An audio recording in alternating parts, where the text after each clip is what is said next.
Bismillahirrahmanirrahim. Membaca surah Al-Fatihah ini termasuk dalam rukun semayang. Salah satunya membaca surah Fatihah. Surah Al-Fatihah dibaca di setiap rakaat ketika qiyam, kecuali mereka yang masbuk, dan dimulai dengan Bismillahirrahmanirrahim yang merupakan salah satu daripada ayat daripada surah Al-Fatihah. Ini mazhab Syafi'i rahimahullah, mazhab kita. Maknanya bila kita semayang, kita kena baca Bismillahirrahmanirrahim, dan bacaan kita pada semayang bacaan kuat jahriyah seperti subuh, maghrib dan isyak, termasuk solat Jumaat, bismillah tu kena kuat. Tapi dalam mazhab lain ada yang baca pelan, ada yang macam tak baca. Maka di situ kita taklah kata mereka tu batal, sebab itu mazhab mereka. Tapi mazhab kita tak boleh, mesti kena baca. Wajib ketika membacanya memelihara segala huruf dan tasydid. Jika digugur salah satu daripadanya, seperti katanya iyyaka na'budu wa iyyaka nasta'in, atau digugur tasydid dengan takhfif, tidak bersabdu, dibaca iyyaka, iyyaka, iyyaka, tak ada iyyaka. Atau ditukarkan satu huruf dengan yang lain seperti zal kepada siratal ladzi kepada dal siratal ladi bunyi itu. Atau zai siratal lazina, atau lahan iaitu berubah baris yang menyebabkan berubah makna. An'amtu iaitu kau kepada dengan baris hadapan, atau an'amti di bawah. Tidak sah solat dan bacaannya jika dia sengaja, tak sah. Bahkan kalau sengaja, kalau hak tukar tu boleh jadi kufur, sebab yang beri rezeki bukan kamu, yakni Allah, aku. Contohnya an'amtu, ataupun kamu perempuan, macam penghina, wal iyazbillahi min zalik. Yang ini pun penting. Saya duk tengok kadang-kadang tempat, saya tak nak tegur sebab ialah air muka kadang-kadang jatuh tak comel. Contohnya macam Tok Bila, dia banyak sangat berlaku masa qomat, iqamah. Dia kadang-kadang dia baca qad qamatus salah, itu salah lalu.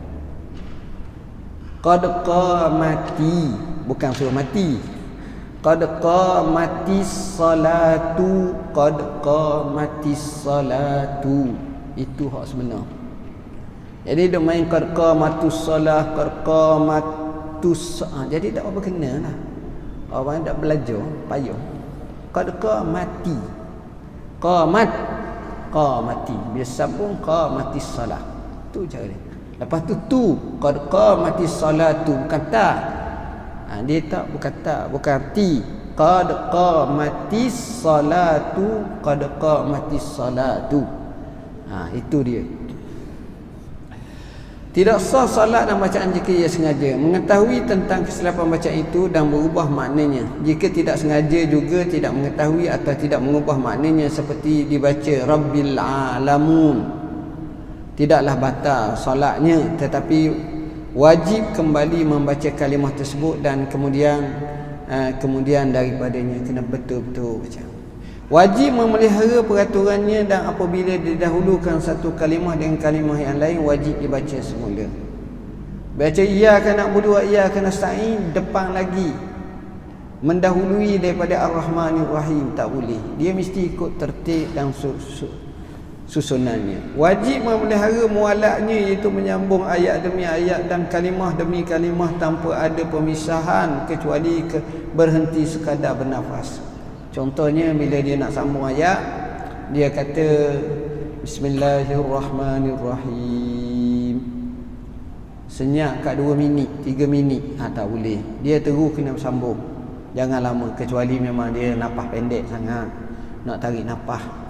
Jika diselangi dengan zikir antara satu ayat dengan satu ayat yang lain, atau kalimah dengan kalimah yang lain sedikit, seperti mengucap Alhamdulillah selepas bersin, maka putuslah mualaknya, kecuali zikir itu berkaitan dengan salat, seperti mengucapkan amin pada pertengahan Fatihahnya kerana bacaan imamnya, walaupun imam tidak melafazkan amin, tetapi putus mualaknya dengan diam yang panjang pada hurufnya tanpa sebab, atau diam yang pendek dengan tujuan memutuskan bacaannya.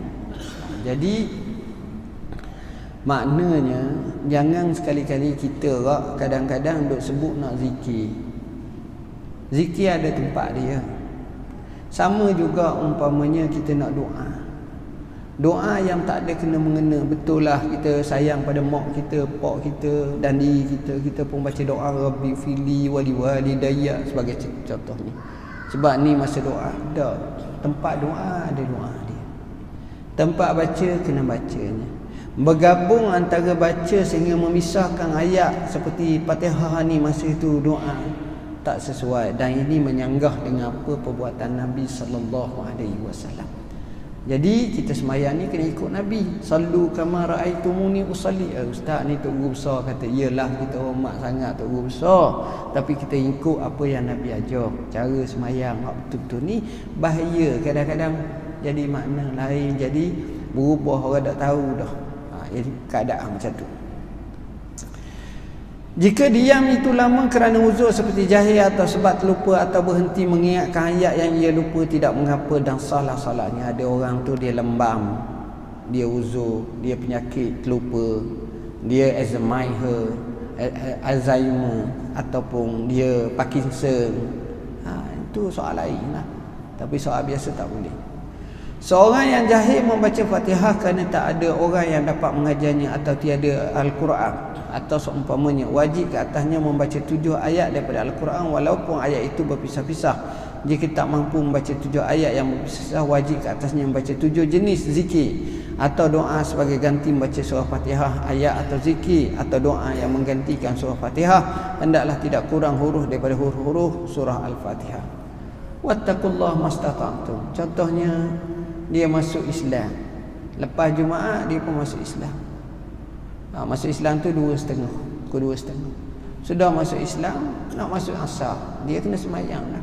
Kalau boleh ajak, mari dia mula-mula ajak Fatihah, Bismillahirrahmanirrahim. Dia tak tu boleh Alhamdulillahirabbil alamin. Boleh lagi Ar-Rahmanirrahim, ulang boleh. Lepas dia tu ingat kat tu, dah ingat dah. Masa dia baca 2-3 kali ayat yang sama baca, untuk nak mencukupkan jumlah 7 ayat Fatihah tu. Tapi janganlah sampai 14 tahun pun baca 3 ayat tu je. Taklah, petang sambung lagi, petang ingat seayat. Sebab antaranya kekurniaan Allah surah Fatihah ni ialah mudah. Quran ni mudah orang baca dan ingat. Walaqad yassarnal Qur'ana lizikri fahal min muddakir. Mudah Allah bagi macam tu.